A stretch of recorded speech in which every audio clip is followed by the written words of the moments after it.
मस्जिदों को तफरीही मकामात के तौर पे इस्तेमाल करना, ये सिर्फ पाकिस्तान का मसला नहीं, दुनिया के बहुत सारी जगहों पे, इवन कि खाने काबे के अंदर भी लोग सेल्फियाँ बना रहे हैं, मतलब ऐसी चीज़ें। उसके बाद मस्जिद नबवी के अंदर, हालांकि यहाँ पे शेख हुज़ैफी साहब जो है मना करते लोगों को, खुतबे के दौरान भी तस्वीर खींचने से मना करते। उसके अलावा आप तुर्की में जाए, मशहूर है, लोग वहाँ पे स्पेशली जाते हैं जी मस्जिद में तस्वीर खींचने के लिए। इस तरह हमारे फैसल मस्जिद है, शाही मस्जिद है।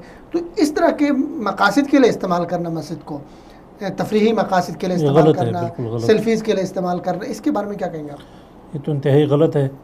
मस्जिद अल्लाह ताला ने हमें इबादत के लिए जगह दी है, सही है, मुसलमानों का मरकज़ है, सही। और उसमें जाके नवाफिल अदा करना, उसमें जाके जो है ना ज़िक्र अज़कार करना, बाकी अल्लाह रब्बुल आलमीन की किबरियाई बयान करना, और वहाँ जाके जो है ना उससे मस्जिद के हुर्मत में, तक़द्दुस में बहरहाल वो कमी आती है जो शाहरुल्लाह में से है। बिल्कुल आप लोगों को डिस्टर्ब कर रहे हैं, जाके तस्वीर बना रहे हैं, सेल्फियाँ बना रहे हैं।